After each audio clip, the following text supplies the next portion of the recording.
பல்கலைக்கழக அறிவிப்பு. அழகப்பா பல்கலைக்கழக வேலைவாய்ப்பு குழுமம் மற்றும் அழகப்பா பல்கலைக்கழகம் லேர்நெட் திறன் வளர்ப்பு நிறுவனமும் இணைந்து வெளிநாட்டு வேலை தேடும் இளைஞர்களுக்கு நேரடி நேர்காணல் மூலமாக அரபு நாடுகளில் வேலைவாய்ப்பை ஏற்படுத்தி தருகிறார்கள்.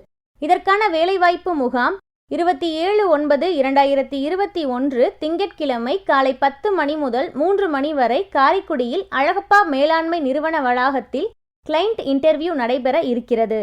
நேர்காணல் தேர்விற்கு வரும் மாணவர்கள் அனைவரும் முகக்கவசம் கட்டாயம் அணிந்து சமூக இடைவெளியை பின்பற்ற வேண்டும் என பல்கலைக்கழக பதிவாளர் பேராசிரியர் சி. சேகரையா தெரிவித்துள்ளார். தேவைப்படும் பணியிடங்கள்: முதலாவதாக தொழில்நுட்ப வேலைகளான ஏசி டெக்னீஷியன், எலக்ட்ரீஷியன், கொத்தனார், pipe fitter, helper, warehouse associate, driver, அதாவது கனரக வாகன ஓட்டுநர்கள். மேலே குறிப்பிடப்பட்டுள்ள பணியிடங்களுக்கு குறைந்தது 2 ஆண்டுகள் முன் அனுபவம் இருக்க வேண்டும். கல்வி தகுதி தேவையில்லை. இரண்டாவதாக செக்யூரிட்டி கார்டு வேலை. கல்வி தகுதி குறைந்தது 10ஆம் வகுப்பு தேர்ச்சி மற்றும் ஆங்கிலம் புலமை அவசியம்.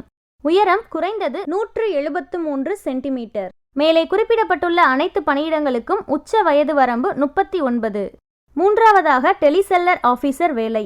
கல்வி தகுதி ஏதேனும் ஒரு பட்டப்படிப்பு. வயது வரம்பு 32 வரை. அனுபவம் குறைந்தது 6 மாதமாவது பிபிஓவில் முன் அனுபவம் இருக்க வேண்டும். மேலே குறிப்பிட்டுள்ள வேலைகளுக்கு சலுகைகளான தங்குமிடம், காப்பீடு மற்றும் போக்குவரத்து இலவசமாக வழங்கப்படும். இந்த வேலைவாய்ப்பு முகாமிற்கு தேவைப்படும் ஆவணங்கள்: resume, passport size photo 4, original passport and Xerox copy, original educational certificate and Xerox copy, experience certificate, vaccination certificate. முக்கிய குறிப்பு: இன்டர்வியூக்கு வரும் நபர்கள் கண்டிப்பாக ஃபார்மல் ட்ரெஸ்ஸில் வர வேண்டும். கண்டிப்பாக முகக்கவசம் அணிய வேண்டும். முன்பதிவு செய்தவர்கள் மட்டுமே கிளையண்ட் இன்டர்வியூவில் கலந்து கொள்ள முடியும். முன்பதிவிற்கு தொடர்பு கொள்ள வேண்டிய தொலைபேசி எண்கள் 8228677721 மற்றும் 8825762989 மற்றும் 9092071373.